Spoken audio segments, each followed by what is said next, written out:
Angkasa. Jadi Klinik Angkasa ini kita akan berbicara tentang it's all about kesehatan ya. Nah, di studio Pro 1 RRI Singaraja sudah hadir bersama kami yaitu pendengar Dr. Putu Eva Yuni Diantari STR Keb M Keb. Om Swastiastu, selamat siang. Om Swastiastu, selamat siang. Mungkin sedikit dikoreksi, saya bukan seorang dokter, tapi gitu ya? saya seorang bidan. Yang Seorang menjadi bidan, dosen. baik. Ya kalau begitu saya panggil bidan aja ya. Boleh. Ibu bidan Eva atau Ibu bidan Yuni? Eva mungkin. Eva mungkin ya. Baik Ibu Eva, Ibu bidan Eva.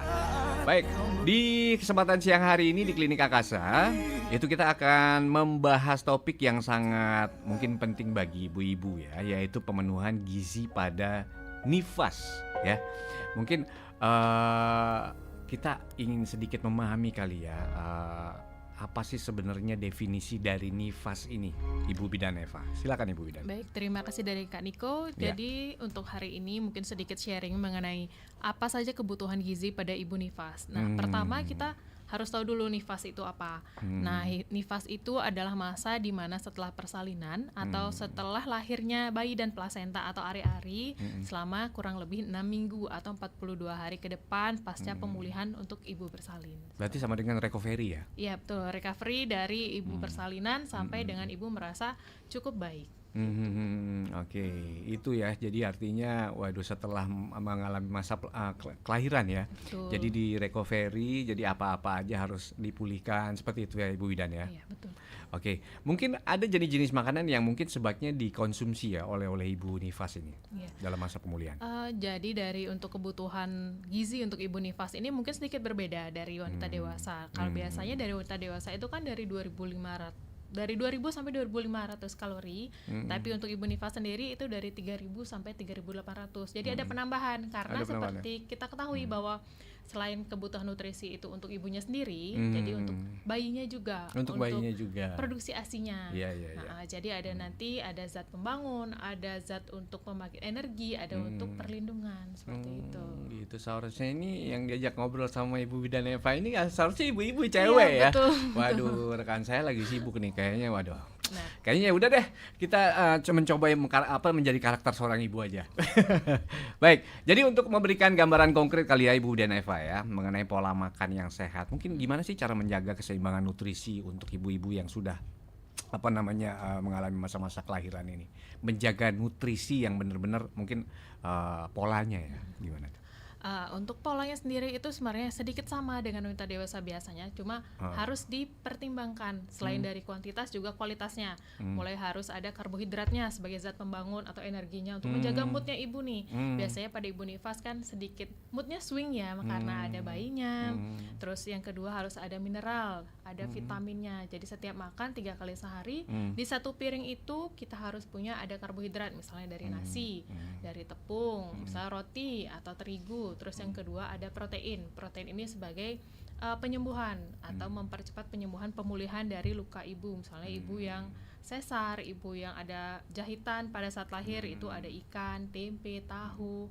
Terus yang ketiga pemutuhan vitamin atau untuk kekebalan tubuh ibu ada vitamin A, B, C, D dan K. Jadi harus tetap terpenuhi pada setiap makannya. Harus tetap terpenuhi. Iya, Apakah betul. bisa tuh fokus, apalagi kan banyak ya pasti rutinitas yang dilakukan seorang ibu-ibu, apalagi setelah menyusui atau apa, itu apakah sempat tuh? Harus disempatkan. Harus disempatkan Karena ya. kita harus berpikir, ini sekarang kita makan bukan hanya untuk diri kita sendiri, tapi untuk si bayi kita. Untuk si bayi, untuk Betul, kedepannya ya. untuk kesehatan bayinya. Dan sedikit mungkin saya sedikit sharing ya. Mungkin beberapa dari mertuanya atau beberapa dari keluarganya itu banyak pantangan. Jadi dari pantangan ini pemenuhan nutrisi itu sedikit kurang. Iya. Misal tidak boleh makan telur, tidak boleh makan ikan karena takut gatal, takut amis. Tapi sebenarnya itu adalah kondisi-kondisi atau pemenuhan nutrisi yang harus dipenuhi. Yang Jadi, harus dipenuhi ya. betul. Jadi ibu nifas ini sebenarnya tidak ada pantangan untuk makan. Pokoknya bebas aja ya. Bebas aja, yang penting Bebas. jangan terlalu asin, jangan terlalu pedas. Sudah. Nah, yang paling penting sekarang kan ada ibu-ibu yang ini ya, yang melahirkan secara natural, yang secara pakai operasi itu sesar ya kalau bisa. Betul. Nah, itu gimana? Apakah sama masa pemulihannya?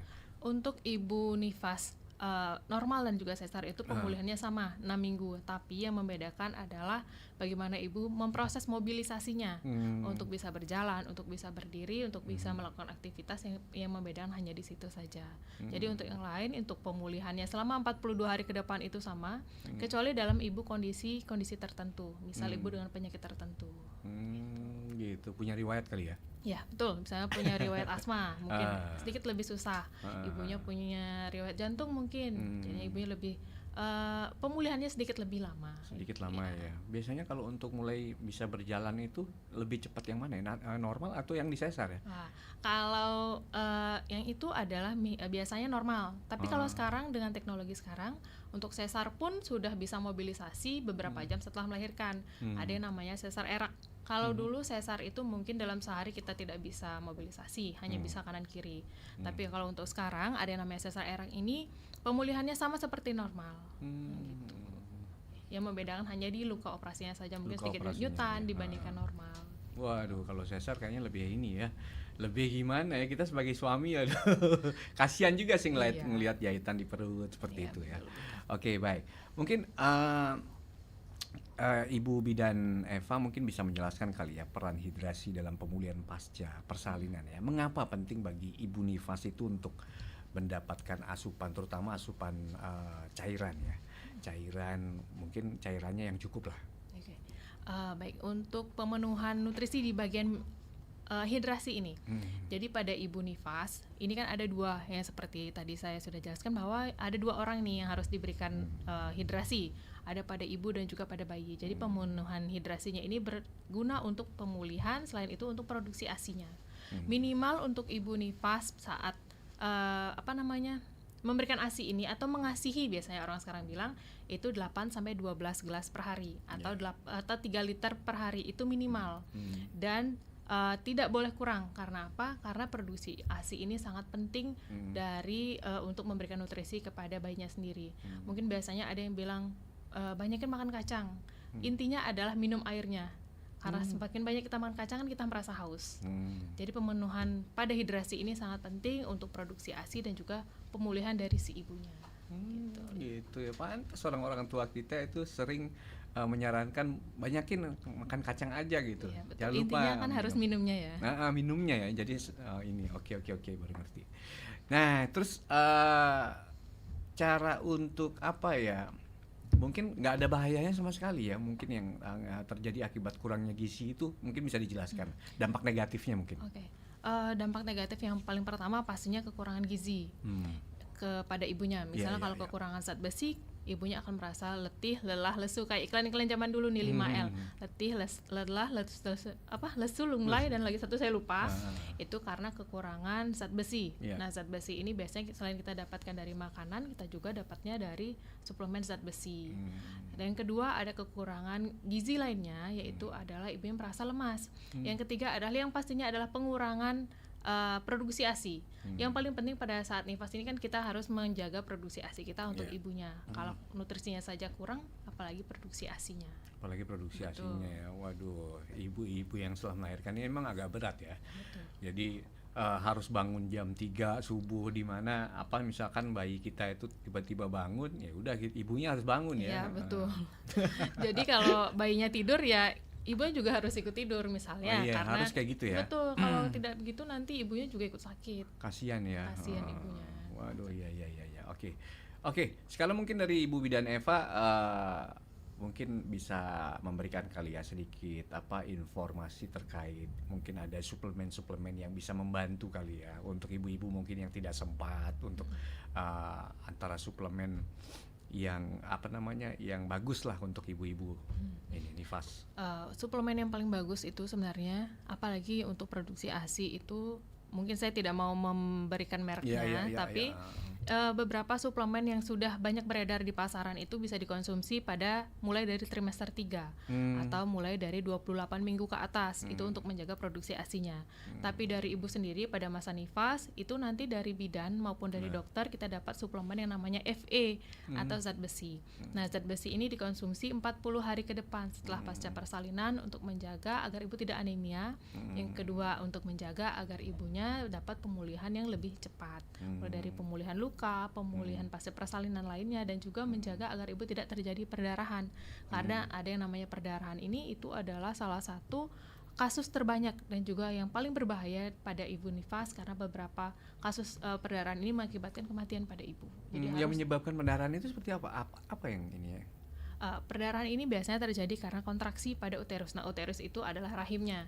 Kontraksi uterus ini dapat dijaga yang pertama dengan memasas atau memijatnya, dan kedua adalah konsumsi vitamin konsumsi Fe atau zat besi. Itu akan membantu kontraksi pada pembuluh darah agar tidak terjadi perdarahan. Oh, berarti masa-masa kontraksi itu bukannya hanya sebelum melahirkan ya? Iya, Sesudah betul. melahirkan pun si ibu Tetap harus dijaga kontraksi rahimnya agar tetap keras sehingga tidak terjadi perdarahan.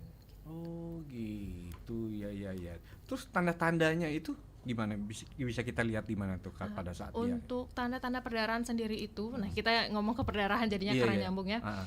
Perdarahan itu yang pertama kita cek kondisi rahimnya. Kalau kondisi rahimnya lembek, itu berarti tidak ada kontraksi yang nantinya akan ada perdarahan. Itu yang paling kita bisa lihat sendiri, nanti bisa diraba di bagian rahimnya. Nah, kalau dia terjadi lembek, kita pijat-pijat saja nanti. Oh, pijit-pijit aja Betul. ya. Waduh, apakah kita harus ini bawa ke ini? Kalau biasanya untuk yang perdarahan, Biasanya kan di rumah itu pada yang nggak tahu, pada nggak ngerti kan. betul. Biasanya nanti setelah kita atau sebelum pulang dari bidan atau sebelum pulang dari rumah sakit sendiri, pasti diberitahu bagaimana untuk menjaga kontraksi dari rahimnya agar tidak terjadi perdarahan, dan juga diberikan untuk suplemen Fe itu untuk menjaga agar ibu tidak anemi, agar tidak terjadi perdarahan kembali. Seperti itu ya. Waduh. Agak riskan juga ya Betul, kadang-kadang ya. iya. Waduh, itu peran suami penting, apalagi Sangat penting. sangat penting, apalagi kalau misalkan pagi ditinggal kerja begitu, gimana dong? Apakah berarti harus butuh pendampingan ya, minimal ya namanya mertua ya kan. Waduh. Baik, luar biasa. Oke, sekarang untuk menjelaskan pentingnya nutrisi lebih spesifik lagi nih, mungkin dari makanan-makanan yang tidak mengandung bahan kimia kali ya, yang natural mungkin bisa direkomendasikan Ibu. Salah satu yang paling penting seperti tadi sudah saya bilang, yaitu ada yang namanya karbohidrat, mineral dan vitamin, protein. Tidak dianjurkan untuk yang tidak berbahan pengawet. Kalau sekarang kita agak susah ya cari untuk makanan yang tidak berbahan pengawet. Tapi kalau bisa kita kurangi, kita kurangi. Yang organik pun terkadang ada peptisidanya. Jadi kalau bisa kita kurangi, kita kurangi. Nah, ada yang namanya 4G, 1G dan 5L. 4G itu adalah maksimal 4 sendok makan gula per hari. Yang kedua adalah 1G atau maksimal 1 sendok teh garam per hari, dan juga 5L atau maksimal 5 sendok makan minyak per hari. Jadi itu adalah takaran maksimal untuk mencegah terjadinya yang tidak kita inginkan. Misalnya bahan pengawet-pengawet itu kan agak susah sekarang kita hindari gitu. Untuk lebih baik kita akan makan makanan rumahan daripada kita harus membeli di luar. Iya, makanan kalau ada rumahan. waktu. Iya, betul. Apalagi kalau makanan rumahan itu memang ini agak aman, lebih safety Karena lah ya. kita tahu kan bagaimana untuk pengolahannya dan apa Iya. bahannya. Tapi kadang-kadang sih ibu-ibu agak sedikit ini juga ya, keras kepala juga ya. Ya lebih ini aja, lebih instan aja, beli aja yang itu lah ya kan. Apalagi kan ibu-ibu yang sudah mengalami masa setelah kelahiran itu agak repot ya kalau Iya. apalagi dia memasak. Oh iya, yang namanya butuh pendampingan memang perlu. Pendampingan itu perlu. Oke, bagaimana mungkin untuk meningkatkan kesadaran yang lebih bisa dibilang sih kolektif kali ya untuk masa-masa ibu nifas ya. Nah, kesadaran kolektif ini bukan hanya dari ibunya saja. Seperti tadi kan harus ada peran Ada dari suami. peran dari Betul. suami, ya. Peran dari suami ini paling penting. Pendukungan mulai dari psikologisnya yang paling penting. Kalau sudah ada dukungan dari suami, maka si ibu ini akan merasa aman dan merasa lebih percaya diri untuk menjalankan hari-hari di nifasnya. Nah, selain suami ada juga dari orang-orang sekitar, misal dari mertua, dari ibunya sendiri, dari saudaranya, harus tetap ada pendampingan. Selain pendampingan dari psikologis, ada juga pendampingan dari fisiknya ini. Misalnya ibu yang pertama kali melahirkan harus dibantu secara penuh di awal, tapi sembari kita harus belajar. Tidak boleh ada yang namanya dulu seperti ini, tapi sekarang harusnya tidak seperti ini gitu. Jadi kalau kita di kesehatan atau di kebidanan itu pendidikan itu harus terus berkembang seiring adanya penelitian-penelitian, selain adanya pengalaman-pengalaman itu harus tetap berkembang. Tidak bisa kita gunakan yang dulu kita gunakan lagi sekarang. Itu. Mungkin dari ibu-ibu yang mendengar saat ini mungkin ada yang merasa mertua saya seperti ini dulu bilangnya, tapi sekarang harusnya tidak seperti ini. Nah, keterbukaan itu harus selalu ada. Oh begitu ya.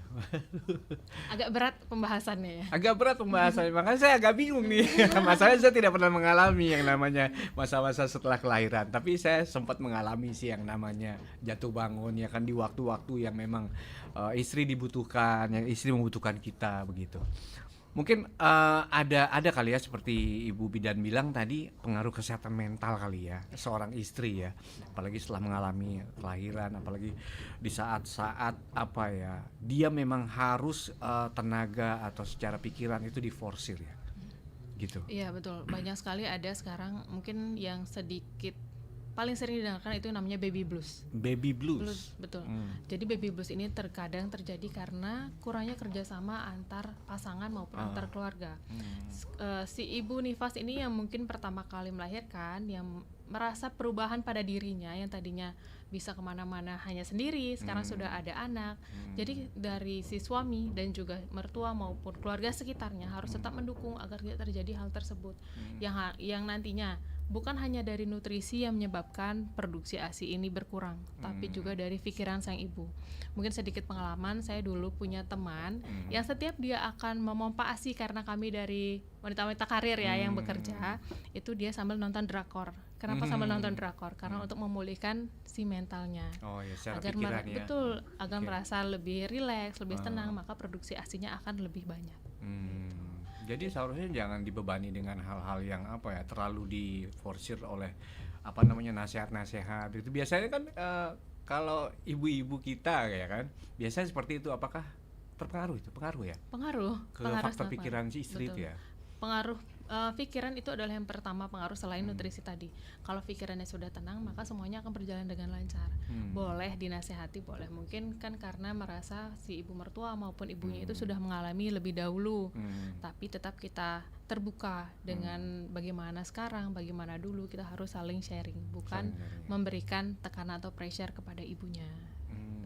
Jadi penasaran juga nih, biasanya apa sih yang dialami oleh ibu-ibu gitu, apalagi baru pertama kali melahirkan gitu ya. Mungkin apakah kehilangan bodinya dia yang dulu gitu, mungkin apa-apa yang dialami. Mungkin kalau dari saya sendiri, saya belum pernah mengalami, tapi dari pengalaman-pengalaman pasien-pasien maupun pengalaman mahasiswa yang kami ajarkan, itu ada yang pertama kekurangan percaya diri. Kayak tadi kan Niko bilang bahwa bodinya akan berubah. Tapi dengan bodinya berubah ini, si suami punya peranan yang paling penting. Kenapa?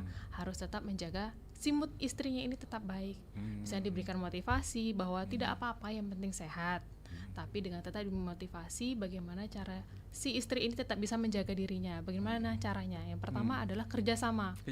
Jika memang istrinya sudah merasa tidak nyaman atau saya ingin waktu sendiri, maka si peran suami ini misal pada saat libur itu bisa mengambil peran, misalnya menjaga anaknya atau hanya sekedar mengganti popoknya dan memberikan waktu kepada si ibu ini untuk mungkin merawat dirinya sendiri agar tetap merasa dirinya ini adalah wanita yang seperti sebelum waktu melahirkan. Gitu. Ya, kadang-kadang kita seperti apa namanya menjadi seorang laki-laki juga kan kadang-kadang nggak ngerti juga kan. Kenapa tiba-tiba si istri kok jadi begini, kok marah-marah gitu. Itu yang sering biasanya pengalaman yang sering laki-laki rasakan ya, seperti saya. Oke, mungkin kita harus break dulu ya Ibu Eva ya. Sebentar kita akan lanjut lagi tentang topik yang kita bahas di kesempatan siang hari ini di Klinik Angkasa. Jangan kemana-mana pendengar, tetaplah bersama kami di Pro 1 RRI Singaraja, siaran kanal informasi dan inspirasi. Kanal informasi dan inspirasi Pro 1.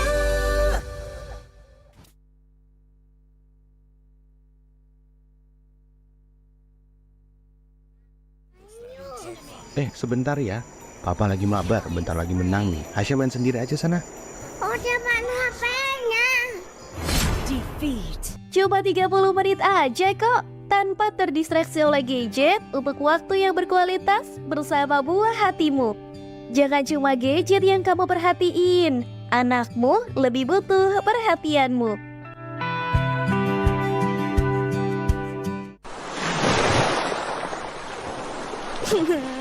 Kesal. Udah, daripada kamu galau terus, mumpung lagi di pantai, tulis deh kekesalan kamu, masukin botol, terus buang deh ke laut. Biar hanyut tuh kekesalannya di bawah ombak. Emang bisa ya? Oh, Iya bisa. Bisa ngotorin laut. Oh no. Lagian percaya aja sama omongannya si Nani. Ya kalau semua orang galaunya itu kayak kamu buang botol ke laut, ya bakal kotor lah lautnya. Padahal laut itu kan harusnya kita jaga ekosistem dan kebersihannya. Karena laut itu juga bagian dari kehidupan kita. Jangan sampai nanti giliran lautnya yang malah galau terus bakalan ngelempar air ke darat untuk curhatannya gara-gara udah kita rusak. Ih, serem amat. Ya udah deh, aku mau teriak aja. Aku benci kamu.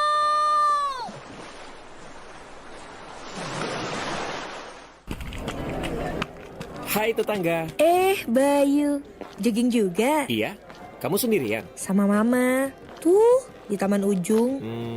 Ada yang mau aku sampein sama kamu. Apaan? Sebenarnya aku suka sama kamu, Vin. Tapi, kamu gak pernah cium tangan orang tua kamu pas keluar rumah. Hah? Emang segitu pentingnya cium tangan? Cium tangan itu kan bentuk sopan santun dan penghormatan kepada orang yang lebih tua. Budaya dan kearifan lokal masyarakat Indonesia dalam menghormati dan menghargai orang lain. Jangan sampai kemajuan teknologi serta pengaruh budaya asing membuat tradisi cium tangan ini menjadi terkikis. Iya ya, Vin. Mulai sekarang aku bakal cium tangan kalau ketemu sama orang yang lebih tua. Vina, kita pulang yuk. Tan.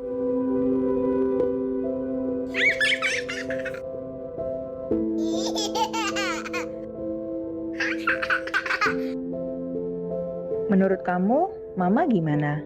Mama baik, tapi Mama terlalu sibuk di luar.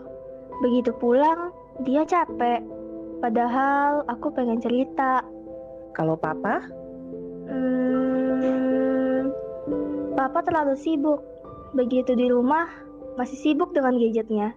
Padahal aku pengen main sama Papa.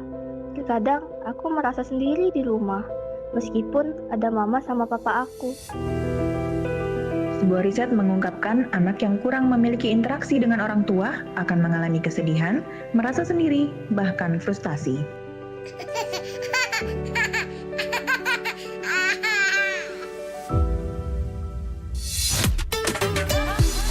Kanal informasi dan inspirasi. Pro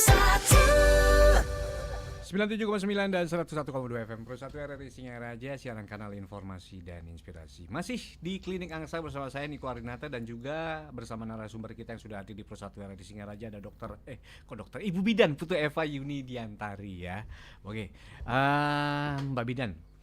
Sekarang kalau boleh tahu ya Mbak Bidan ya, kita berbicara soal apa ya? Mungkin kita yang namanya butuh informasi yang benar terkait gizi pasca melahirkan ya. Mungkin apa aja mungkin yang diketahui oleh Ibu Bidan mitos yang berkembang seputar pemenuhan gizi pada masa nifas. Silakan.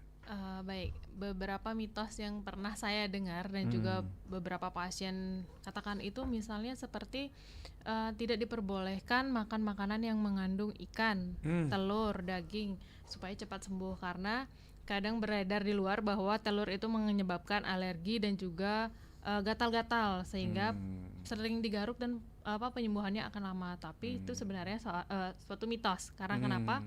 Telur, ikan, dan daging itu malah pemenuhan nutrisi yang harus dipenuhi karena mengandung protein tinggi. Nah, protein tinggi ini yang berguna untuk penyembuhan pada luka, misalnya pada luka bekas operasi, luka pada bekas jahitan di perineum atau di bagian saat kita melahirkan. Jadi itu sebenarnya mitos.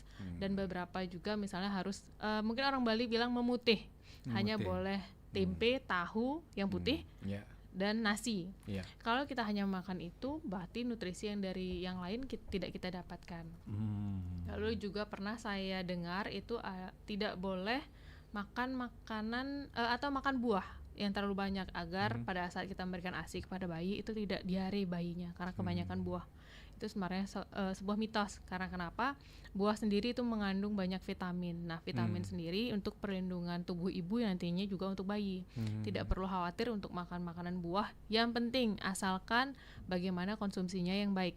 Bukan dipotong dulu baru dicuci sama dengan juga sayuran, tapi dicuci dulu baru dipotong agar pada saat mencuci itu zat-zat gizinya tidak ikut larut. Dan juga harus tetap menjaga kebersihannya. Karena dengan pemenuhan makan makanan buah itu akan memberikan efek pada ibu untuk mencegah konstipasi atau sembelit juga. Berarti buahnya itu bebas ya, buah apa aja. Mungkin ada larangan buah-buah yang lain. Kalau larangan sebenarnya tidak ada, tapi harus dibatasi. Misal durian. Durian benar. kita tahu kan kalau itu menyebabkan perut kembung dan ada sedikit kandungan alkohol kalau terlalu matang maupun terlalu banyak. Betul. Apapun boleh, tetapi tidak ada yang makanan yang boleh dikonsumsi terlalu banyak. Apapun yang terlalu berlebihan itu tidak baik. Tidak baik ya. Begitu juga makanan ya. Itu juga berarti dengan itu makanan. hanya sebuah mitos saja ya. Kalau misalkan mertua atau orang tua kita yang mengatakan, jangan terlalu banyak makan telur ya kan. Jangan terlalu banyak makan daging. Sebenarnya itu membantu sebenarnya. Betul, ya. membantu. Sedikit sharing, mungkin saya dulu setelah operasi, saya disarankan oleh dokter untuk tetap makan makanan yang mengandung protein, misalnya ikan, telur dan juga daging merah. Dan saya buktikan sendiri bahwa hal itu tidak menyebabkan gatal maupun tidak menyebabkan luka jaringan malah semakin lama sembuhnya, tetapi itu akan mempercepat penyembuhan kecuali ada alergi-alergi. Tapi dari alergi ini kan kita bisa ganti dengan makanan lain. Misalnya kalau alergi telur berarti kita bisa gantikan dengan dada ayam, dengan daging merah atau dari nabati, misal dari tempe, dari kacang-kacangan maupun dari tahu gitu. Jadi banyak penggantinya kalau memang ada alergi. Oke. Selanjutnya mungkin Mbak Eva di sini bisa ngejelasin kali ya, lebih spesifik pemulihan yang memang yang ibu rasakan ini udah normal, itu maksimalnya di mana seperti itu. Oke, maksimalnya misalnya pemulihan pada luka operasi ini paling sering. Luka operasi ini kalau sembuh itu adalah tandanya kering. Tapi pada saat sekarang ibu-ibu yang operasi sesar bukan tidak boleh mandi. Pada saat sekarang kan sudah ada yang namanya plester anti air. Jadi tetap kering, tetap dijaga, tetap kering. Kita lihat kalau memang lukanya ada terlihat basah maupun sudah mengeluarkan bau yang mungkin tidak normal seperti biasanya, bisa diperiksakan. Yang kedua dari perdarahan. Nah, perdarahan yang ini pada ibu nifas ini harus ada perubahan dari warna perdarahan, dari merah, kecoklatan sampai dengan kekuningan. Kalau dia sudah kuning sampai 42 hari berarti itu sudah normal. Tetapi juga kalau dari produksi perdarahannya dirasa masih banyak pada 42 hari ke depan ini, berarti harus diperiksakan ke depan. Terus ini kan sudah termasuk tanda-tanda bahaya juga. Iya. Oh gitu ya, berarti memang harus nggak boleh mandi minimal.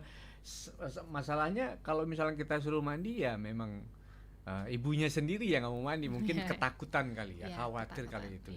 Oh gitu, ada ininya plester anti air ya. Itu biasanya kalau plester anti air itu setiap seminggu sekali atau berapa hari sekali harus diganti? Nanti diberikan kontrol. Yang kontrol pertama itu pada 2 hari ke depan. Lalu pada 6 hari dan juga pada minggu depannya. Jadi nanti akan dikontrol setiap kita kontrol ke rumah sakit, diganti oleh si dokter sendiri atau dari bidan sendiri yang mengganti. Jadi tetap kita pantau saja untuk plaster itu, apakah ada udara yang masuk, ada bolong sedikit, itu tidak boleh. Jadi untuk plaster sekarang itu sudah menyatu dengan kulit dia. Oh, menyatu dengan kulit. Menyatu dengan kulit itu gimana? Dalam artian dia tipis sekali. Jadi tidak terlihat, tapi kita harus bisa lihat juga apakah ada udara yang masuk. Kalau ada udara yang masuk, itu ada bolong sedikit saja, itu airnya bisa masuk. Gitu. Jadi plester bukan seperti dulu yang menggunakan yang perban putih, itu sudah tidak. Sekarang sudah bening. Berarti tanpa lapisan ya, langsung plester aja. Iya betul. Di dalamnya tetap ada lapisan, tapi di pinggirnya itu dia sudah bening terlihat. Oh gitu. Pada saat ini kalau untuk bukanya bisa dibuka juga. Dibuka nanti pada saat kontrol ketiga biasanya. Dibuka oleh dokter maupun oleh bidan. Oleh bidan gitu. Ya. Apakah ada obat-obat untuk mempercepat? Misalnya kan kalau sesar kan ibu-ibu itu semua berharap cepat kering ya. Apakah ada suplemen untuk pendukung itu? Nah, suplemen untuk pendukung itu sama dengan suplemen-suplemen yang kita minum yang diberikan oleh dokter, misalnya tablet FE, lalu ada vitamin K dan juga yang lainnya. Jadi tidak ada suplemen tambahan untuk cepat kering. Jadi cepat kering ini kita dapatkan dari makanan-makanan, misalnya protein sebagai memang untuk mempercepat penyembuhan. Untuk menumbuhkan jaringan yang baru ini juga protein sangat-sangat penting. Gitu. Biasanya kan menurut pengalaman sih ya, itu kok tiba-tiba jadi satu. Biasanya jaritannya di perut kan, jaritannya di perut itu Tapi kita sebagai suami kan agak-agak geli juga, agak-agak loh. Ini emang nggak masalah, emang aman ya kalau misalkan ada salah satu benang kata dokter sih itu emang aman gitu. Itu gimana? Itu benang apa sih sebenarnya? Nah, Boleh tahu? kalau yang digunakan benang pada saat operasi sesar itu adalah benang yang terbuat dari daging atau daging. Secara awamnya kita bilang dari daging karena akan menyatu dengan daging dan tidak perlu untuk dicabut lagi. Jadi itu sangat aman untuk ibu-ibu Tanpa yang efek samping iya gitu ya? betul, tanpa efek samping. Makanya kan sekarang kalau kita lihat untuk luka sesar itu sangat kecil sekali dan tipis sekali, hanya satu garis. Karena sudah menyatu dengan daging. Kecuali pada ibu-ibu yang mungkin mempunyai riwayat keloid. Tapi itu pun tidak berbahaya untuk ibunya. Tapi kalau bulan kapan ya? Kalau nggak salah 3 bulan yang lalu ya, mungkin sempat mengalami, padahal sih udah sembuh total ya. Cuman ada ininya aja, apa namanya, daging tubuh kalau orang bilang ya, daging tubuh. Cuman beberapa bulan yang lalu sempat mengalami gatal. Itu gimana? Bidan? Gatal ini adalah salah satu proses pertumbuhan dari jaringan yang baru. Jadi hal itu adalah hal yang wajar aja.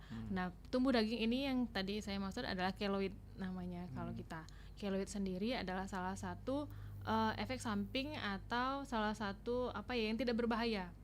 Jadi kalaupun gatal jangan digaruk terlalu keras karena gatal sendiri adalah tanda dari pertumbuhan jaringan yang baru untuk kesembuhan yang lebih cepat. Nah, kalau misalkan seandainya ini udah lama nih ya, mungkin 1 tahun, gitu, udah mengalami, ya sembuh lah gitu lah. Dan tiba-tiba mengalami yang gatal itu gimana? Nah, ini sedikit kalau dibilang mitos atau fakta, sebenarnya dari kedokteran sendiri itu tidak ada yang memberikan fakta mengenai itu. Mungkin saya sendiri juga pernah merasakan luka ini sudah lama, tapi pada saat dingin, pada saat hujan maupun pada saat apa itu terasa gatal. Iya, nah, gatal ini gitu sih, ya. gatal ini juga terus mengalami yang namanya pertumbuhan jaringan yang baru untuk terus dia ya? Iya, sampai dengan pertumbuhan jaringan ini dirasa cukup untuk lapisan kulit yang baru. Gitu. Karena pada saat operasi sesar ini kan bukan hanya satu lapisan, ada beberapa lapisan yang ditoreh untuk mengeluarkan si bayi tersebut. Jadi untuk penyembuhannya ini kurang lebih sedikit lama, tergantung dari kondisi ibu, tergantung dari nutrisi yang dikonsumsi dan juga tergantung dari aktivitas si ibu sendiri. Nah, kita kembali lagi membahas tentang soal daging tumbuh ya dokter ya, Mbak Bidan ya. Daging tumbuh ini sebenarnya apakah bisa kembali normal atau gimana nih? Nah, daging tumbuh sendiri ini atau keloid sendiri di kita untuk normalnya sendiri itu sebenarnya ada yang namanya suntik keloid. Betul, suntik keloid ini adalah mengambil jaringan keloid itu sendiri, tapi tidak semua ibu melakukan itu karena keloid ini tidak berbahaya, asalkan tidak mengganggu dari estetikanya saja. Gitu. Tapi bisa mengecil dia? Bisa mengecil, tergantung dari masing-masing tubuh ibu itu berbeda-beda untuk keloidnya. Ada yang sama sekali tidak keloid, ada yang ibu keloidnya lumayan keras, tapi untuk penyembuhannya itu dia akan berangsur hilang maupun dia tetap bisa di yang namanya suntik keloid. Nah, kalau suntik keloid sendiri itu sudah ranah dokter nantinya. Ranah dokter ya, punya kapasitas sih. Punya kapasitas sendiri nanti. Baik, kita nggak perlu lagi ya untuk menanyakan sebaiknya mungkin apa saja yang dihindari oleh ibu nifas. Itu bebas sebenarnya, asal jangan berlebihan ya. Betul. Jadi sudah jelas. Mungkin di menit 47 lepas dari pukul 11 untuk pendengar setiap Rusatria dari Singaraja yang mungkin pernah mengalami yang namanya nifas atau bermasalah. Mungkin ada hal yang ingin ditanyakan, silakan ya bergabung bersama kami di 0362 24644 dan juga di 0811 399 9790 atau bisa juga mengetikkan sebuah pesan WhatsApp di 0811 399 9790. Baik, mungkin untuk meningkatkan kesadaran untuk ibu-ibu nifas ya, apa harapan dari Mbak Eva sebagai bidan terhadap kesadaran masyarakat tentang pemenuhan gizi khususnya untuk ibu nifas? Baik. Salah satu harapan saya untuk kesadaran ibu-ibu nifas atau ibu-ibu pasca persalinan adalah dari pemenuhan seluruh gizi untuk menjaga yang namanya kita memberikan ASI eksklusif kepada bayi itu dari umur 0 sampai 6 bulan tanpa pendamping atau tanpa makanan tambahan. Nah, hal ini juga dapat didukung dari peran suami dan juga peran dari orang-orang sekitar untuk pemenuhan nutrisinya. Ibu yang mungkin mengalami pasca persalinan ini kita dapat lihat bahwa ibunya moodnya akan sedikit terganggu. Maka saya harapkan dari si pendamping maupun dari suami maupun dan juga mertua dan siapapun yang mendampingi ibunya dapat membantu ibu dalam pemenuhan nutrisinya, dalam pemenuhan istirahatnya, apa saja yang dibutuhkan. Karena dari kami, dari bidan maupun dokter itu sudah memberikan yang namanya buku KIA. Nah, buku KIA atau buku PINK sendiri di sana sudah ada apa saja yang diperlukan pada masa nifas sampai dengan tanda-tanda bahwa ibunya kekurangan nutrisi itu sudah lengkap di sana. Jadi dapat dibaca di sana apa saja makanan yang boleh dikonsumsi, apa saja makanan yang tidak boleh dikonsumsi. Baik, terima kasih. Baik, kalau misalkan tidak ada untuk mendengar, karena kita sudah berada di menit 49 lepas dari pukul 11, jadi kalau begitu di Klinik Angkasa kita akhiri saja dulu ya. Baik, sekali lagi terima kasih banyak buat Mbak Eva. Terima kasih Kak Niko. Iya, sudah bisa memberikan sedikit penjelasannya tentang pemenuhan gizi untuk Ibu Nifas ya. Jadi semoga apa yang disampaikan oleh Mbak Eva tadi bermanfaat untuk kita semua ya. Waduh, untuk saya juga bisa bermanfaat nih untuk para suami ini harusnya sudah mendengar ya bagaimana Iya, mendukung benar, ibu-ibunya untuk nanti. mendukung ibu-ibu ya. Jangan sampai cuek ya. Yang penting kita paham terlebih dahulu ya. Kita paham dulu begitu. Baik, sekali lagi terima kasih Mbak Eva sudah hadir di Pro 1 RRI Singaraja di Klinik Angkasa. Dan pendengar jangan kemana-mana, tetaplah bersama kami di Pro 1 RRI Singaraja karena tepatnya pada pukul 12 nanti kita akan sama-sama bergabung ke Studio Pro 3 RRI Jakarta untuk mengikuti Dinamika Olahraga. Saya Niko Arinata akan kembali setelah Dinamika Olahraga. Tetaplah bersama kami di siaran kanal Informasi dan Inspirasi. Kanal